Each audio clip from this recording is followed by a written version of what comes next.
we'll be getting started here. Yeah, or something. Well, I don't know. I sort of am going to love this webinar part where people are already muted, because otherwise, you know, they get phone calls and they don't remember that they're brilliant. I love it. you're teaching away and somebody's talking about, well, I'll bring the salad. You know, they've got a whole nother conversation. Yeah. Do you just stop? You just stop and listen to what they're saying and you have to in that conversation. It's brilliant. I know. I love it. Somebody is from Wagga Wagga or Wagga Wagga, but probably awesome. Carol, yeah, brilliant. Mm-hmm. So we have 120 in here now. We had 400 sign up, but you know, people sign up knowing that there's Festus, Missouri. People sign up knowing that there's a recording. Yeah. So yeah, we've got 1 minute to go. I'm pretty excited about this, Bonnie. You and I have never spoken. We have. I met you when you were in the UK in 2017. I'll jog your memory, but you know, I did your workshop with the UK Coloured Pencil Society. I'm not very memorable, and it was a long time ago. Okay, was this the one? So I think, did I teach only one? I can't remember. Was this It was in, oh gosh, where was it? Coventry, not Coventry, somewhere like that. Peter Nelson, was Peter Nelson there? I think he was, yes. Was there a meeting after the Yes, there was. Yeah. David Sandell came, and I didn't know he was David Sandell, and when he and I found out he was David Sandell, I'm like, oh God, I was beat from yeah. They didn't say hello. I was so it's all coming back. It's all coming, but it was a really big workshop. You know, there was a lot of people there, because I think it was the only one that you were doing in the UK. Terribly sorry, but oh God, don't worry. I don't know.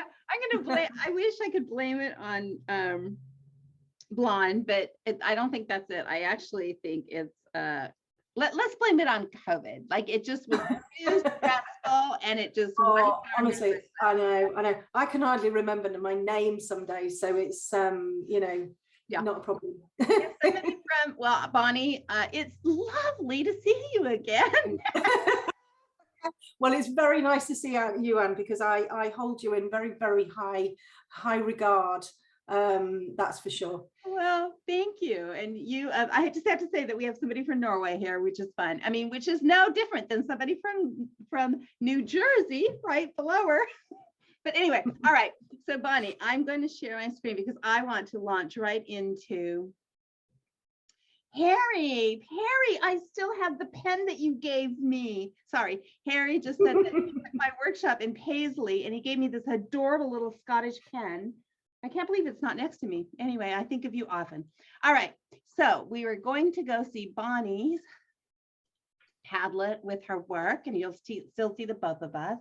And if you happen to be new, I should start with this, to us, to Anne Kullberg and our website and all that, welcome. And we've been online since 1999, when I started a color pencil magazine, and it has just continued from then. I think I was just telling a color pencil chapter that I feel like I was born to not to draw with color pencil so much as to coach, like be a champion of colored pencil, because it's what makes me happiest is seeing more people love colored pencil, and whatever I can do to make that happen is sort of my mission.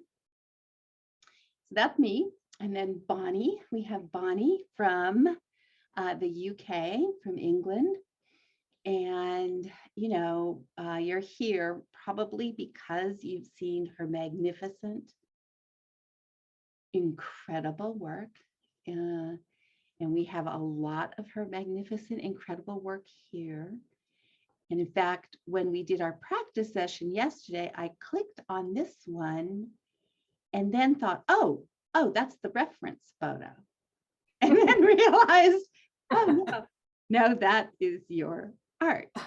But we're not going to start with this one.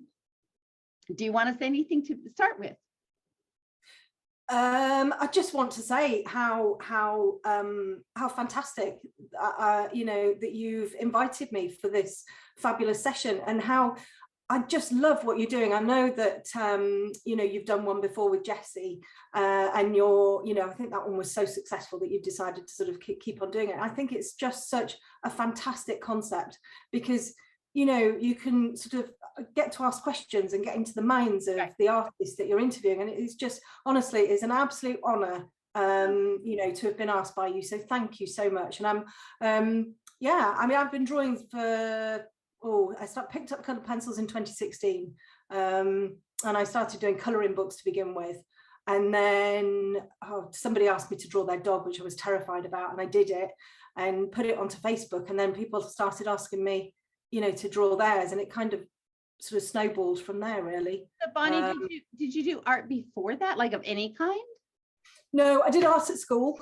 So I left school in sort of school college in 1987, and that was the last time that I'd done any drawing. I did like drawing, and I was, you know, not bad at drawing at all, but not good enough to go and take it any further. So I just went straight into full-time work at 17 in an advertising agency, and then I've just sort of worked my way. I've been in advertising, marketing, studio manager, business coaching, you know, worked as sort of sales consultant and everything like that in art galleries. And then 2017, I became a full-time artist. So it's like, that's the most incredible story, because you just didn't have any time. So what I'm guessing is, I'm going to look at this one while I talk to you, or we're going to look at this one while I ask you. What I'm guessing is that once you picked up that colored pencil, what was the brand, the first brand that you used? The first brand, oh gosh, the first brand that I used was W.H. Smith's, and I would not recommend it at all. They're very, W.H. Smith is sort of like a stationery shop in the UK, okay, and they make their own brand pencils. They're very, very hard, no pigment. And I got very frustrated very quickly, and then went on to buy a set of the Caran d'Ache Prismalo. And then I think once I kind of got a little bit into it, I then decided I was going to buy a full set. I saved up and bought a full set of the Faber-Castell polychromos, and I think I got some Prismacolor as well.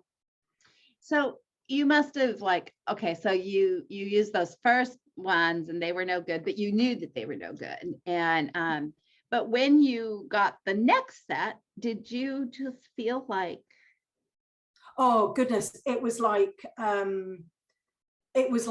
just completely different. The richness of the pigment, and you know, I'd been kind of scratching away on my colouring book with these W.H. Smith ones, and then all of a sudden these new ones arrived, and I was like, oh my goodness, the colour and the vibrancy and the, yeah, oh, they were fantastic, you know. And that was it. Did you also just feel like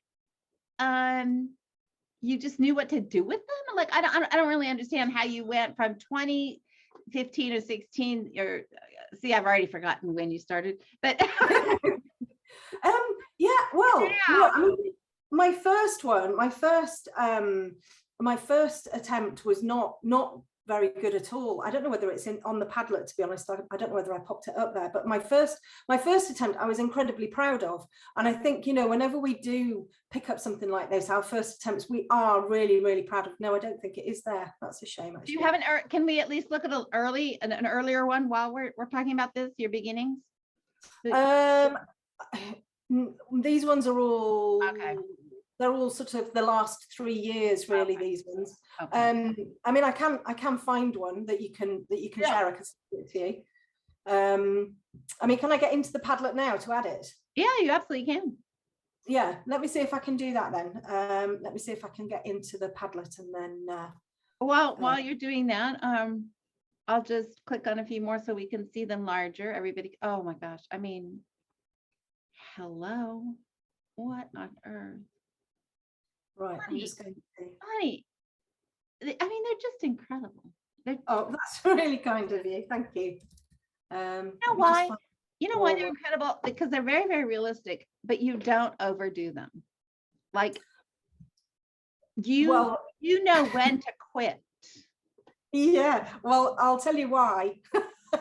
It's because I'm really lazy, Anne. That's why. I'm not a fiddler. I'm not a perfectionist. I start at the top, I get to the bottom, and I'm done. I'm not going back, and I'm not going to perfect anything. I'm done. I'm finished. And I think that's probably, you know. So can I ask you, do you feel like, so I don't work that way. I don't start at the top and go down to the bottom. I work all over the place. But once I feel like I'm done, it's almost a feeling like I'm tired of it, and I don't really care if it's not a winning piece. I'm done. I did it. Yeah.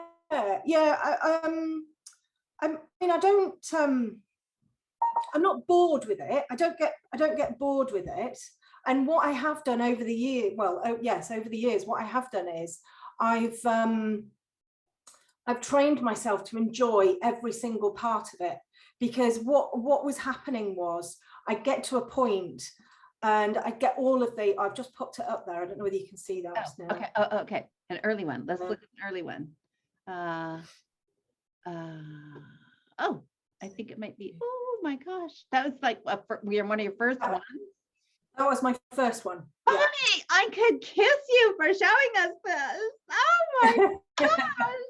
Because this is wow. No way. I mean, I was so proud of this piece, I'd gone from doing colouring books, and then I decided I was going to draw this horse, and it was a horse that belonged at the stables where my horse was kept. And I think she was called Rosie. And I drew it, and I was so proud of it. And I posted it on Facebook, and people going, "Oh my goodness, this is amazing! Oh, Bonnie, this is brilliant!" And this one girl who at the time I was like, "Well, I think that's really mean." She messaged me and she said, "Oh, this is brilliant. But what about just looking at a bit of bone structure and a bit of light and dark and everything?" And I was so incensed. And I said, "I don't want any of that. This is how I want to draw, and I'm really, really, really happy with it." And when you get critique that really hits home and they're absolutely on the ball and spot on, and she was absolutely correct. And I just have to thank that person, because I think if they hadn't have sort of angered me so much, I wouldn't then have gone, "Well, actually, she might be quite right. I might have to put a bit of bone structure in. I might have to put a bit of light dark in." And from there, then I started to sort of look at my reference photos a little bit more and go, "Oh, actually, I need to put some bone structure in. I need to look at the hair direction." And that's when I started to really, in fact, it was probably a matter of a month. And there was a huge jump from this one to the next one. Can I just say that I have such a similar experience? I showed some work to Bette Borgeson, who wrote the first book on colored pencil called The Colored Pencil. And she had one comment, and it wasn't nicely said. She said, "You don't have all three values. You don't have a full range of values." And I wasn't incensed. I was hurt, because I thought it was a really nice piece. And I went home and I thought, well, but I used black. I must have all three values. Yeah. And I had to think about it for months. But then at the whole time I was thinking, I'm like, finally I realized what she meant. And it made a huge difference in my work. Those comments can sting. But they are, and this is I mean, that was, people critique your work anyway, whether you want it to or not. But I didn't actually ask for critique then until 2019, and I actually paid and invested in having a British coloured pencil artist critique my work, and it's one of the best investments I've ever made. And I think people. Do you offer that service by any chance? Yeah, I do, but I offer it within my teaching program. Okay. Yeah. And we'll talk about that. We'll talk about that. So there's that horse tell me again what year that was. Say that again, sorry. Tell me again what year this was. That was 2019. Well, this one was 2016. 2016. And 2016. what was this one? Oh, that's 2018. What? 2 years later? Yeah, that's 2018. Yeah. Yeah. I can't tell you, Anne. I just became obsessed. I just was completely obsessed with these pencils. And, you know, people sort of say, oh, you know, it takes years and years and years. And, you know, absolutely it does. But if you are so passionate and so absolutely obsessed with pencils and drawing, and I mean, I was drawing, which is crazy, really, but I was drawing 10 to 12 hours a day. And in my absolute living my best life, I have to say, I really, really was, because I just loved it. And it was always, you know, wanting to, not wanting to make it look like a photograph as such. I mean, you know, people are always going to say, oh, it looks like a photo. And that is a wonderful compliment. I always take what people say as a compliment. You know, people say I'm talented and everything. I'm like, do you know what? That is such a lovely compliment. It really is. I want them to look real. I want the fur to look real. I don't want pencil marks in there. I want it all to look just really real, you know, like it can move and it could go off the, you know, walk off the page. And yeah, and horses, animals, it's animals. I just love animals. So which substrate is this on? So this is pastel matte. This is pastel matte. And now somebody I saw asked a question, do you use watercolor? But you don't use watercolor in your... No, do you know, I really can't wield a paintbrush at all. Me either. I'm learning. I am learning, and I'm learning oil painting, but as a hobby, as something that I just want to sort of, you know, just develop my own skills, really. But I can't use I'm useless with a paintbrush. I'm exactly. Unless it's softening a little bit of hair on my colored pencil, but it's you know, yeah. And you know, they're saying in there it's practice, and it absolutely is. You know, with anything, it's all about the practice. But if you've got that passion for it and that overwhelming need to just draw and draw and draw. So this is a recent one. And this is from 2 different photos, which is really hard to work with. You know, so the dog on the left was quite a fuzzy photo. The dog on the right was a much sharper one. And I had to do quite a lot of editing on the one on the right because it had an awful lot of light. And I have to say, I was really worried about the dog on the right because I thought it just got a bit of a crazy face. And I thought it was just not work out at all. And actually, it worked really nicely. You know, it did work really nicely. Really enjoyed drawing those 2. So I mean, other than I do see that there's a portrait on here, we'll get to that, but and your first one was a horse, and so then do you think, I mean, is this what you've always wanted to draw, was animals, or did it just happen, or how is it that you do you know, 99% animals? Well, I think just because I have an absolute love of animals. I've always had animals. I've always had dogs. I've always had horses. So I kind of know them, you know, when you sort of know, and when I'm drawing, I can almost feel it sounds really weird, but I can always feel the features when I'm drawing them. So I feel if I've got something wrong, I can almost feel it on me, which sounds really weird. But, you know, I'm a very feely person. So I can feel everything through the pencil, you know, if there's a slight bump or any of the texture or anything like that. And that's one of the reasons why I don't use any pastels underneath my coloured pencil, because I can't bear the feel of I want to feel the pencil, either pencil on pencil or pencil on paper. I cannot bear the feel of pastel, and luckily it turns out I'm quite allergic to pastel as well. So I can't kind of breathe or speak when I'm near it. So, you know, there might be a bit of dog in the manger there. You know, I poo-poo pastels, but probably because I can't actually physically use them. But I really love that feel of the pencil on paper. It's just the most wonderful thing. So it's interesting that it's kind of interesting because when we talked to Jesse, he was talking about how he was talking about sound, like pieces that are loud and pieces that are quiet in a way that I've not heard an artist speak before. And I haven't heard an artist say they can feel it on themselves, like the features.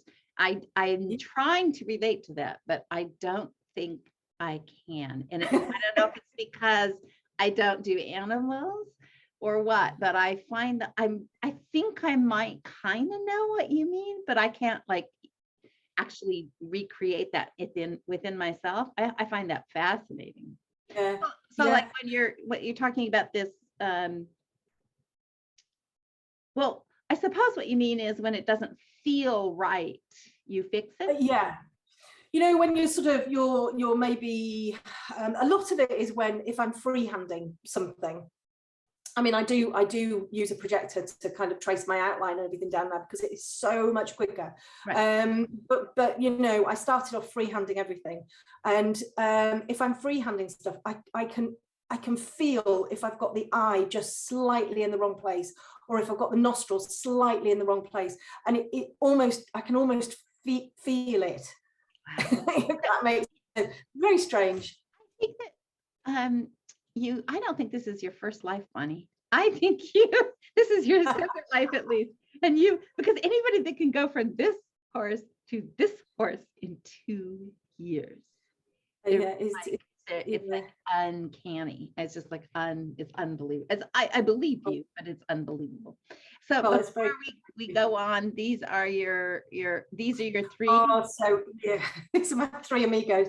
So we've got this makes me laugh so much. We've got Slipper on the left. She's the black and white one. So she's the oldest. She's 4 this year.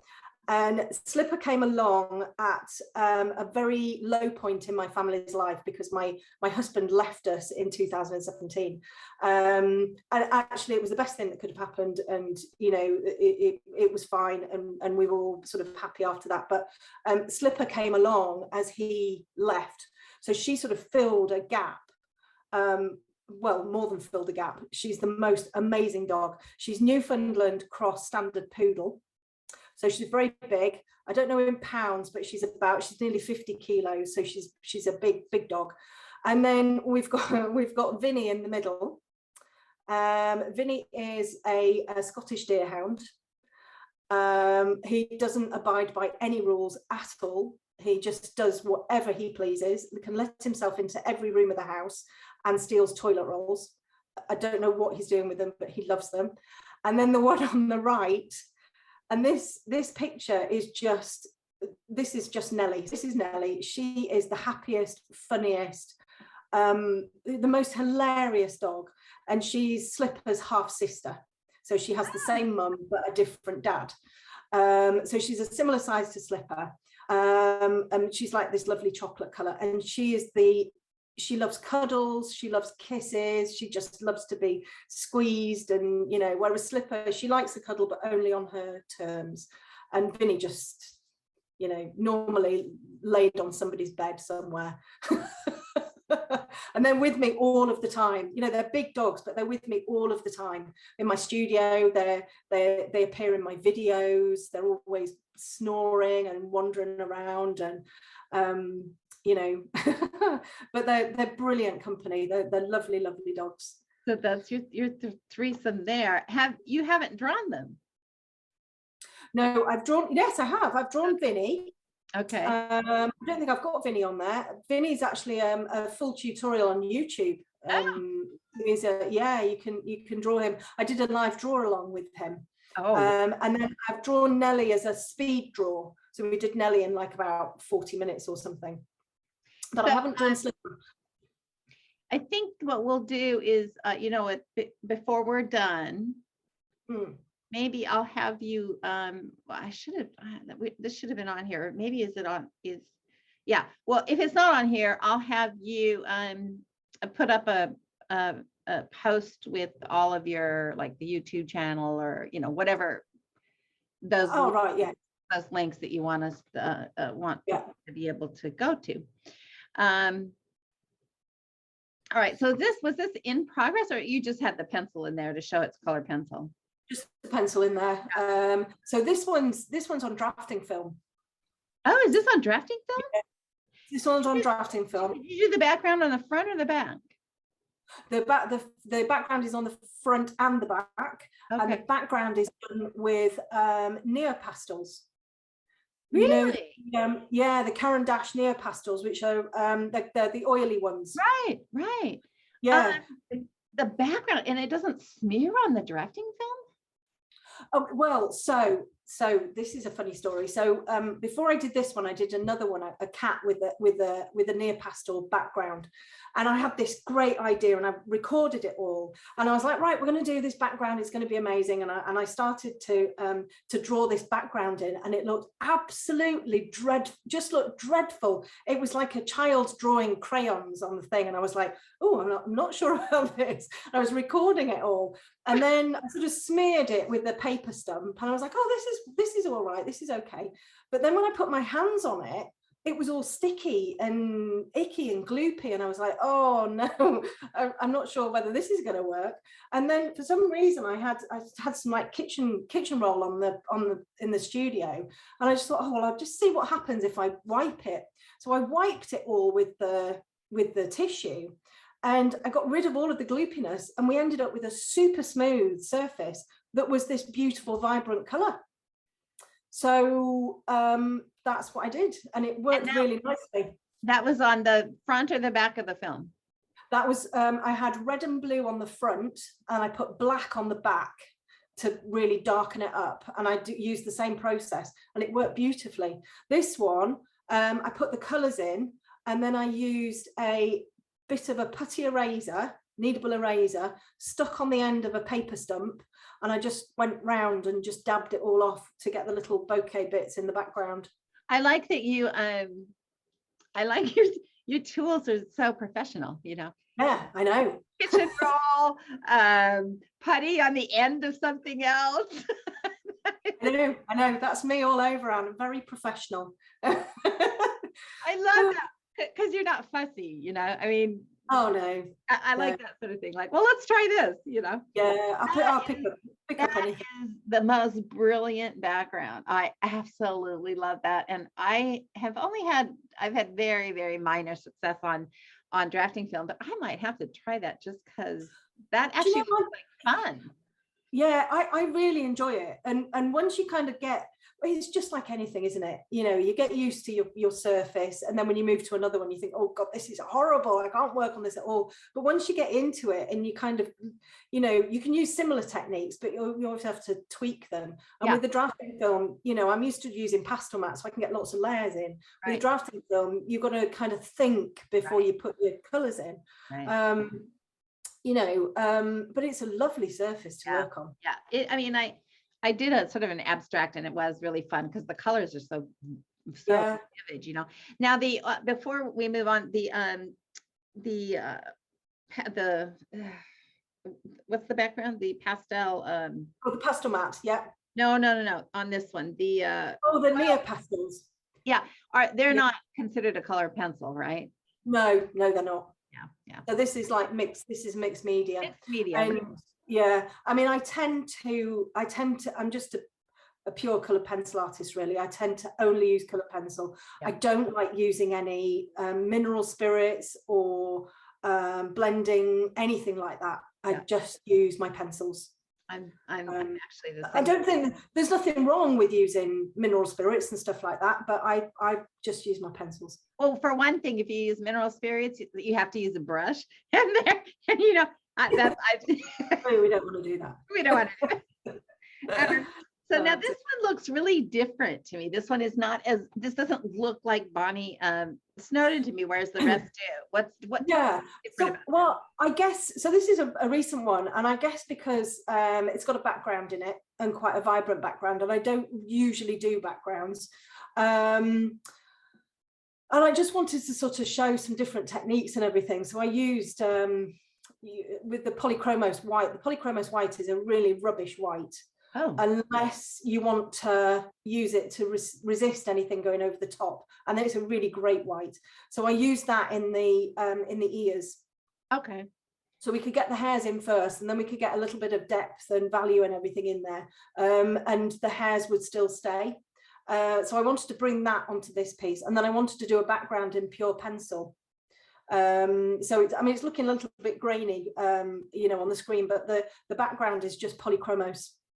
And is this pastel matte too? This is pastel matte, yeah. Yeah. Excuse me. So so you know what, it didn't even occur to me what the real difference mainly is that dark background, because I'm so used to seeing your work without, and with this horse, it's such a light background, you know, that it doesn't. Exactly, yeah. So my work, if you look at the one that the grey horse there, the one in the middle, that's a very recent one, and this is the sort of thing that I absolutely adore doing, and it's the soft, subtle, those lovely lost edges. You know, I only used greys on this piece, so there isn't any color on this piece. And usually I do use quite a lot of color in my pieces, but this one is just warm and cold greys, and I really like to mix the warm and the cool colors, because you get sort of like a silvery translucency color, and it's just, oh, you know. And this particular piece, they sent me a video of his owner opening him at Christmas, and I was sitting there watching it, and as she went, oh, I sat there going, oh, as I was watching her reactions, oh, it was the most lovely thing. It was just the most lovely thing. And she was crying and I was crying. And but this, I would say this is one of my favorite pieces. I love drawing white on white. I absolutely love it. You know, and the soft subtlety of sort of like the body disappearing, that's something that I'm, you know, I think we're always striving to develop ourselves and everything, and this, again, I want the softness, the subtlety, I want the less is more. Yeah, you know, I want to put fewer strokes in, and it still to look real. So this is similar, because this one's got a lot of color in it. So this guy, and actually, you know, I did have some comments that, oh, the bridle looks a bit dark on the horse and everything, and you know, I would agree. I don't think for this kind of horse that bridle is a particularly attractive one. However, this is what the photograph looked like, and this is what they wanted, this is what they commissioned. So you know, you kind of got to go with what the client wants and what they're paying for. But I love this one because of all of the color in the, you know, you've got that lovely bit of sunshine that's coming underneath the chin, and you've got the lovely bit of sunshine that's in the ears, you know, and then just everything sort of drifts off, and it's just, oh, I just love white on white. You are in love with color pencil. Oh gosh, honestly, they're just the best thing ever, aren't they, really? That it is what it's like, though, isn't it? I just want to say, because we're getting quite a few chat, and that's great. And when we do the recording, I believe the chat will be in there if everybody wants, you know, just to let you know that you can read the comments. At the end, I'll just give a quick run through these, because I don't want them gone. And I love these comments. The less is more is, you know, somebody commented on the less is more, and I like that too. To me, it feels very Asian, very Japanese. And I like that too. This one I find really interesting. Oh, you know, this one just almost takes your breath away. There's something so yeah, well, this is Paige. Okay, so and she's actually all wrapped up, ready to go next to me. So she's being picked up in 2 days to be posted. She's in a box and all wrapped up. But this is Paige, and I have to say, her owners, she died this year, and her owners had her from a puppy, and they sent me an SD card with all of the photos on. And I was sitting going through the photos, like, oh, I'll go through these photos and get prepared and find out. Well, I sat there and I think my son came in and went, Mum, what's the matter? And I just had tears rolling down my face, because we'd gone from Paige as a puppy through to Paige as an adolescent, through to Paige as sort of like a, you know, an adult dog, And we'd gone from sort of like a black dog all the way through to just graying. She got a sunken back, you know, she was a very old lady. And just all of these pictures all the way through, and it just, oh, it just broke my heart to see them. And her owners haven't seen this. So they haven't seen it. They didn't want to look at it, and they just wanted to wait until they got their package and opened it. And this particular pose, she was actually lying with her back legs out to the back. So sort of her back leg was sticking out of the top of her head. So I had to make a decision as to whether to put it in or not. And I decided, do you know what? I'm not going to put it in because it's going to look really weird. So we left that out, and actually it's worked really nicely, I think. So that's so interesting. I mean, because I when I said it takes your breath away, I was going to say there's something sad about it. And you know, when you started talking, I thought, oh, I know what she's going to say. He's passed on, or she. They are going to cry when they see this. Yeah, I mean, it's always a bit worrying, isn't it? You know, when they don't look at, when you can't send them a picture of it, and you just think, oh gosh, maybe they're going to like it. But I'm sure they will. I'm sure, and I've had it all. It's not framed, but it's mounted, and I've done her long and thin. It looks really nice. Looks really nice. Yeah, that's just absolutely amazing. I do want to talk about the elephant because it's like the only elephant. It's the elephant in the room. Yeah. So can you tell us something about the elephant? Oh gosh, so she is called Riva Highway, and she's the baby elephant at Chester Zoo in the UK. And a photographer called Otterley Wildlife allowed me to use this as a tutorial. And funnily enough, my cousin bought the finished piece, and I had it framed up, and it looked amazing. So it's big. So it was on a piece that was 70 by 50 centimeters. So it's quite big. And I felt I needed it to be relatively big because of all of the little details. But the brilliant thing about this is that, like I said before, I'm a very lazy person. So I don't cut corners, but if I can find a way of doing something where it's going to look like I've put loads of effort in when I actually haven't, then I'm really for that. So this is pastel matte again, and I used a lot of Pablos with this one because I really like the Pablos on the dark grey pastel matte because they're sort of velvety. You know, somebody's asking how long it took. I think it was about 16 hours, this one. Which actually is not a huge amount of time really in the whole scheme of things. But when I was drawing her and recording it, I was talking about doing noughts and crosses, you know, because we've got a lot of those sort of crisscross lines in there. Right. So we were just drawing, let's get the texture in, let's get those lines in, and then we can kind of fill the bits in between. And it just worked really, really nicely, you know, so there wasn't a huge amount of effort in, you know, creating detail. We kind of color blocked everything, put all of the colors in, you know, got the values and everything in there because the values, you know, are the most important part. And then we just slapped a bit of, you know, detail on the top. Brilliant. I loved it. Yeah. I had to do 2 commissions a month for 15 years, and they were 16 by 20, which I know probably doesn't mean anything to you, but they were large. And I learned to just choose 2 or 3 details that would be easy to do, but still have that wow factor, and that the client would think I'd put a whole lot of work into it, even though it was only a few seconds, you know, that sort of thing. Yeah. So yeah, that is, I agree with you that is, if you're a color pencil artist, you have to like, you have to find those little, not shortcuts. It isn't a shortcut. No, it's not. It's an illusion. It's about getting illusion of sitting there. And, you know, yes, I spend hours doing my drawings, and you spend hours doing your drawings, but we don't want to sit there and draw every single tiny detail, because that's just like, no, I don't want to do that. So, you know, yeah, because isn't that what you as the artist are supposed to do? Like, you're supposed to interpret, right? Like, say you look at the photo and you like figure out, I call it the system, but illusion is a really good word. I call it the system, to find the system that makes you believe that this is that, even though you haven't drawn that, you know? Yeah.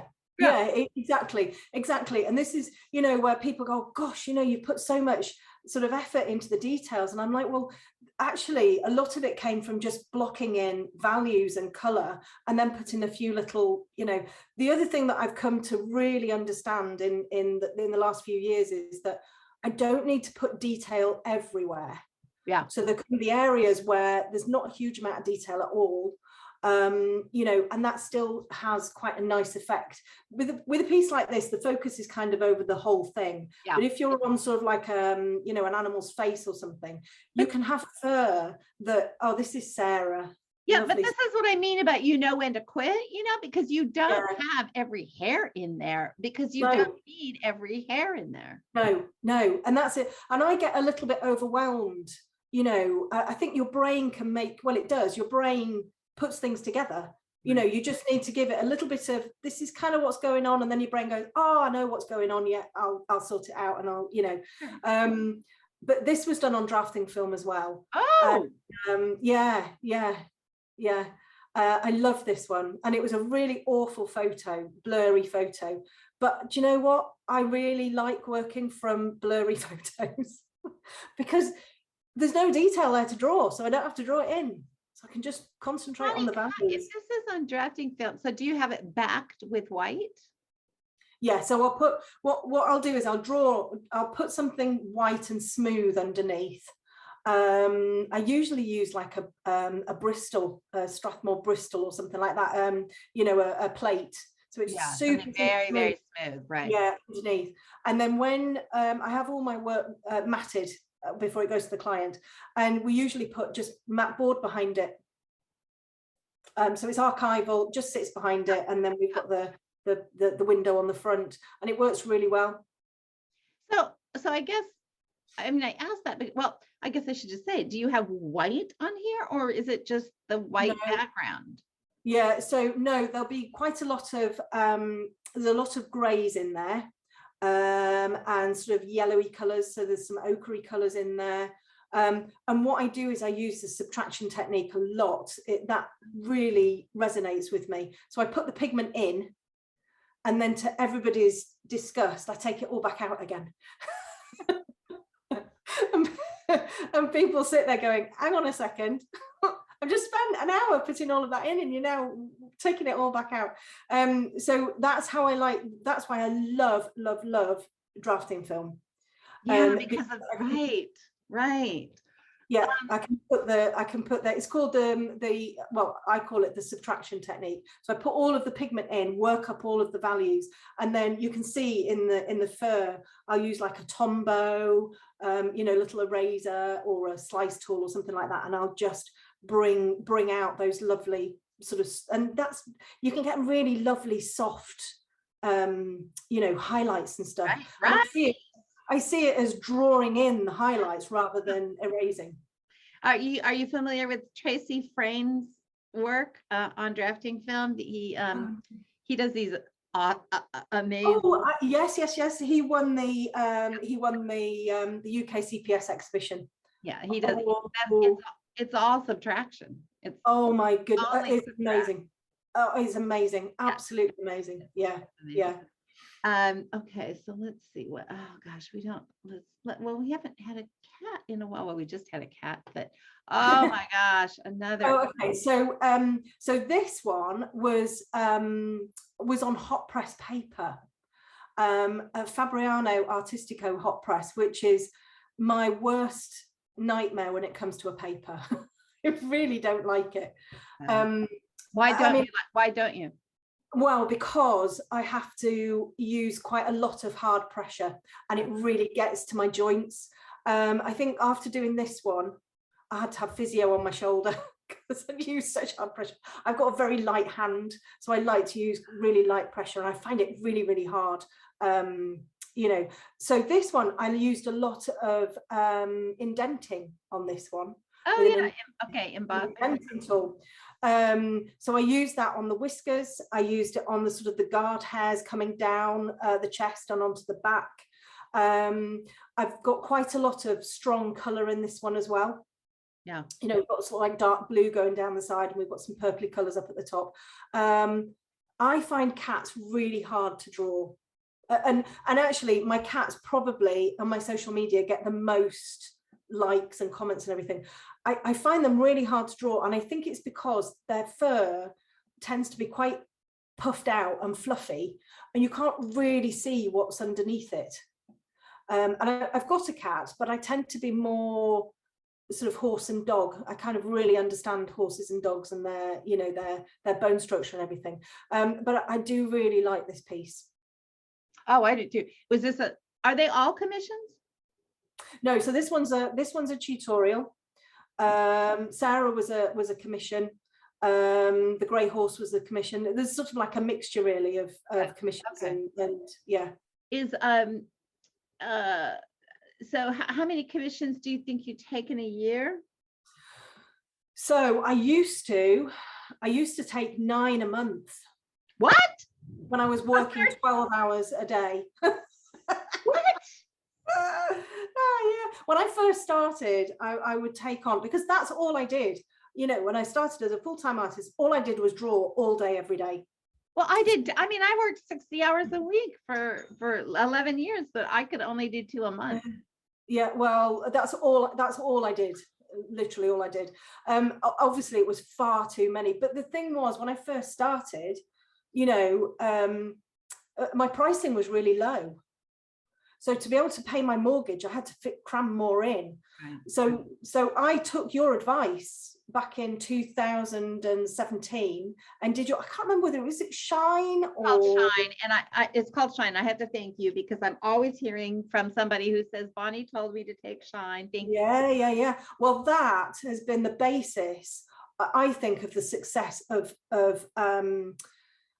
having prices that are actually worthy of, you know, I think we all start really low. So I started in 2016 at £40, you know, a portrait. And that, you know, when you just start out and people are going, oh gosh, can I have a portrait, blah, blah, £40.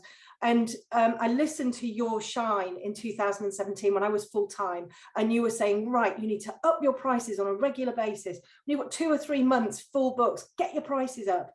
And you know, the amount of people who have got, oh, I've got 2 years booked in, but I haven't upped my prices. And I'm like, so you've got 2 years with a low price. Oh, I know. So now, started off at £40 in 2016. Now my smallest portrait is £800. And my next portrait slot is 2024. Let me stop just a second for everybody. Shine is a program that you can download from my website. And although you're going to get an email at the end of this thanking you with some links to different things, there's not going to be a link to Shine. I didn't even think about it. But if you look under, I think, videos on our website at annculver.com, you'll find the Shine, and you can download it or watch it on Vimeo. So, yeah, I know, it's just crazy. People don't. Yeah. And you know, artists, why should they know how to sell? Well, and this is the thing, Anne, and this is what is so brilliant about you, is that, you know, you're so entrepreneurial and everything, and you're willing to share your knowledge. And if people, you know, are willing to develop themselves and listen to people and then take that on board and do something with it, you know, that you can then go on. So if anybody's thinking about doing it, don't think about it, just do it, because it is the most amazing advice. Thank you. It's a little dated because my business was, you know, back, I mean, really pre-internet. I would change some things a little bit now, but as far as pricing goes and contracts and dealing with customers, none of that has changed. So yeah, I want to ask you about this piece. Is this on drafting film? That's drafting film. Yeah. So, do you know, this is one of my tutorials and it's part of a course that I've created. Okay. And I've had so many people now gone through the course and they've drawn this, and do you know, I find teeth and mouths really, really complicated. They're really complicated. You've got to get the shadows and the structure. Every single piece that I've seen of this particular dog, regardless of what's going on with the hair, The teeth and the gums have been absolutely incredible, every single piece. And I don't know whether it's because maybe I took a little bit more time to explain, maybe because I find it quite tricky. But they've just been, blown away with people's work on this. So gratifying, isn't it? It really is. It really is. And the black as well, getting that really, really dark on the drafting film it can be quite challenging. So I use the Derwent drawing, the big fat waxy black, because you can't really go light with it. It doesn't matter how light you are, it's still going to put quite a dark color in, and blues and everything as well. So are these drafting film pieces faster than your No, well, no, not really. They normally take around about the same time. So this one's probably, I think this is about 15 hours, this one. So I find that interesting, because the pastel mat has resistance, right? So each stroke actually takes a little bit longer, you know what I mean? Yeah, but then you've got the additional, so you don't have any tooth on the drafting film, but then you can't blend anything. So you can't get it soft. So you've got to be really careful to get the softness. You have to make sure that you don't have too sharp a pencil, and your pressure is very, very even. Otherwise you can get kind of patchiness. With the pastel mat, I've kind of sort of worked on my techniques, and the grey horse that we looked at before, parts of that are maybe 2 layers. Oh wow. And I'm if I can get away with 1 layer on something, I'm going to get away with it. That's amazing to me that you could maybe even get away with 1 layer. Oh, I guess we should talk about this, since this is behind you in the oh yeah, so this one's drafting film too. So this is an armor leopard. Really enjoyed drawing this one, really enjoyed it. The teeth and this is another problem that we have as artists, I think. The photographs are beautiful, but sometimes you get them where they're a little bit distorted, so things kind of come across as where they're not quite. Dogs have big noses, horses have big ears and whatever, and this particular one, the tooth at the front should really look bigger, and it's kind of in on the front there. It's correct to the photograph, and actually I probably should have done a bit of tweaking on that and sort of changed it so it worked. I mean, that's by the by, but why would you even tell anybody that? Nobody looked at that. Oh. But yeah, enjoyed this one. So this was a mixture of luminance and polychromos, this one, and again the slice tool and the Tombow. The slice tool is wonderful. So in the ear, where you get all of that lovely sort of hair, you what I tend to do is, and this is actually a trick I got from Jason Morgan, the pastel artist. You blur your photograph. You put a bit of a blur on it, so you can't see any details at all. All you can see is value and color. You put your value and color in, just whack it in, and then bring your detail back, and then go in with your slice tool, particularly in the ear area, and just scratch all of the little hairs out.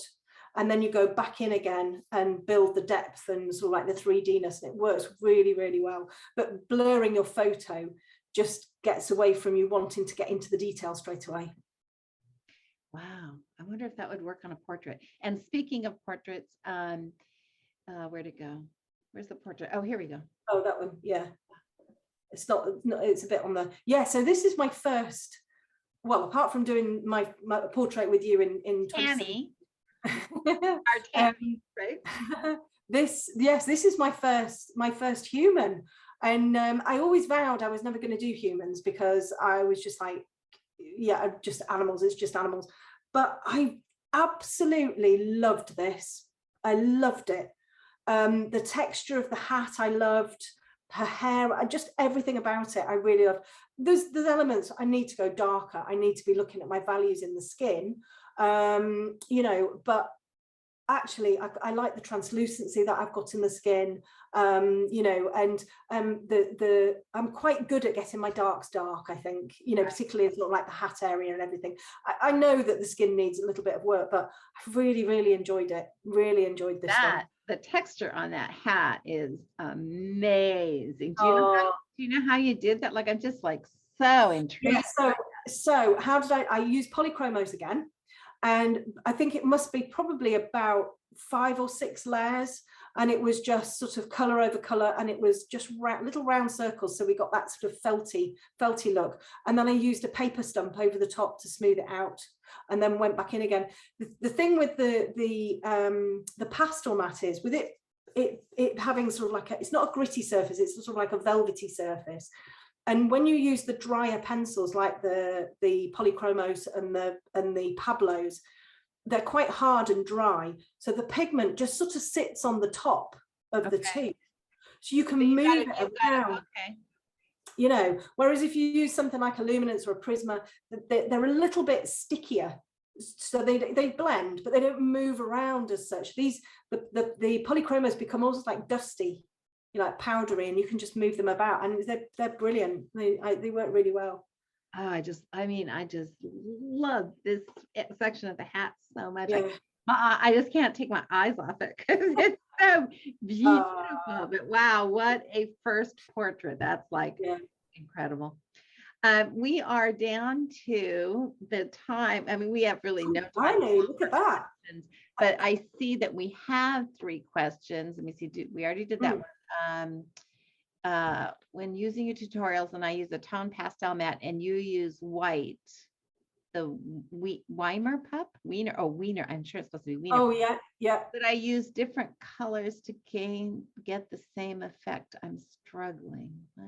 Right. Okay. Here we go. When using your tutorials, I use the tone pastel mat. Okay. So with the Weimaraner puppy, it was on white pastel mat, and I used an awful lot of lost edges. So it was quite a pale dog. So it was pale going into pale. So if you used a toned background, you're not going to get the same effect, because you're going to get sort of very light going into dark. But what you can do is you can then, on the darker areas of the dog, you can use the darker areas just to drift out a little bit. So it's not going to be the same, but it's still going to work really, really beautifully. Okay. And then when working on drafting film, do you ever just put line drawing on cartridge paper and put behind the film and not trace? Yeah, I do, Dorothy. It's brilliant. Yeah. It's brilliant because you can, I obviously have it attached so it doesn't move around. You just slide a piece of blank paper behind it, and then everyone thinks you're an amazing artist because you're doing everything completely freehand. No, I don't try and pull the wool over anybody's eyes, but it's really nice. You know, when you're getting sick of line art and you just think, oh, I wish I hadn't put that bit in, I wish I hadn't put that bit in, you can just slip a piece of paper under, and it appears, and then you can just do your own thing. You know, I like it like that. So yeah, it's a good way of doing it. And then you don't have to erase it or anything, and you have grubby marks and stuff. When you're starting out, what pencils and paper would you recommend, please? Well, I mean, I started with, I think I started with the Stonehenge, like a Stonehenge hot press in a pad. Yeah. And it had like very lightly toned. Yeah. Stonehenge is just so forgiving, and it'll take so many layers, and you don't have to push real hard to get a decent amount of color. So yeah. I agree that I think as far as pencils go though, what would you suggest for a starter set? What was that? Sorry. What pencil brand would you recommend as a starter set? I would really, I love polychromos. I mean, I know you're a Prisma, a Prisma girl. I just have to say that's because there was only Prismacolor when I started, and I got to know them so well that now I think in Prismacolor. If I were starting today, I wouldn't be married to Prismacolor. It's just what was available, you know. Yeah. So I mean, you know, I tend to use polychromos because I like a harder pencil. It's just my preference. But you know, any of them, I think, you know. I agree. Yeah, I don't think you can really go wrong with one of the top ones. I mean, Derwent has some beautiful ones too. So, all right. And then let me see. I do want to give you. Let me see. Thank you. I'm sick of line art, says Dorothy. Yeah. Well, you know. I don't know. I do want to say, because somebody said something about reference. Oh, thank you so much, Bonnie. So very glad people don't think using a reference is cheating anymore. I mean, not only is a reference not cheating, tracing is not cheating. I have a class that I will be redoing again this April. It's a 90-minute class about tracing. and different ways you can do it that are low tech and high tech and all of that kind of stuff. And I think it's a ridiculous suggestion to say that that is cheating. Because what somebody said in one of my classes, which I thought was great, was, what if I gave my line drawing to my husband, asked him to draw this? He could not do it. I mean, you either have. I know, it's funny, isn't it? You know, that you're almost guaranteed a perfect outcome. I mean, I don't know how many times I've done a brilliant line drawing. I've got the line drawing down, and then I've gone completely wrong. I picked the wrong line. I mean, I did it yesterday. I picked completely the wrong line. I'm like, what's going on here? I know. I can't agree with you more. All right, so Bonnie, listen, we have to talk about your Ignite. Tell us about Ignite. Yes. So I've been on Patreon since 2019, which has been fantastic. But I wanted to create my own platform, my own teaching platform, because Patreon's brilliant, but it's not very user friendly. You know, the customer service and everything like that, so it's all down to Patreon rather than me. So I looked into creating my own platform. I've had the most fantastic consultant helping me, who's an expert in the website that I've used. I put a lot of time and effort and invested quite a bit of money into learning how to create something like this and run it. And I launched Ignite, which is part of my academy, in September. And it's been absolutely fantastic. So it's a closed membership. So it opens for a couple of weeks and then it closes, and then you can't get in again until it opens again. So it is actually open at the moment, and it closes on Friday. Okay. And then it won't open again until into April. But I've created so there's a membership. So all of my tutorials are in there. I run live streams. You know, I've got up to 3 live streams a week. I do critique sessions. So people send me their stuff and I critique their work for them. And I've also created a course. So there's a full, I think it's 40 hours, full course. And I've also created this little formula for success quiz. So you take the quiz and you answer the questions really honestly. And at the end, you get a report that says, you need to concentrate on this, you should concentrate on that, you should maybe do this, you know, it sounds like you know exactly what you're doing, why don't you send some work in for a critique, that type of thing, so that people know where to start. Oh, yeah. A starting point. Brilliant. So you're getting lots of comments here that Ignite is fantastic. Oh, thank you so much. So how would somebody get there? So you would go via my website. So it's www.bonnysnowdonacademy.com. And it's there to join now. That'll be really easy to find from there. And then is that the same thing here? I wonder. Oh, so that is there we go, look. Okay, so that's a link. I'm awesome. So that's a link. All right, so that is terrific. And then Ignite, how would I? Oh, click here to log in. Oh, so if you go down a little bit, you can actually go onto the sales page, and you can learn more there. And it will take you it'll show you a little bit. If you click on that blue button, it'll actually show you a little bit about. Is this what's around you? Oh yeah, that's the fields in front of my house. No way. Yeah. Honey, you invite me to your house when I was there. Yeah, you should. So it's but it's what's really lovely about there's Nellie, look. Yeah. And what's really lovely about the membership is that it's the community side of stuff. You know, and it's everybody together and everybody being really lovely and supporting, and you know, it's just the most lovely place to be, I have to say. You know, I'm all for trying to build students and anybody's confidence, really. You know, I just want to build people's confidence so they believe in what they're doing, because I think if you believe you can do it, you can do anything. You know, you can do absolutely anything that you know, particularly with art. If you've got a passion and you believe you can do it, then you can do anything. I You think know, that's and I'm, probably right. I don't know if I could actually ever do belly dancing. I don't know. well, yeah, I mean, I couldn't do like long jump or high jump, and I couldn't even run. So that side of things, I do think you have to be blessed with the right limbs.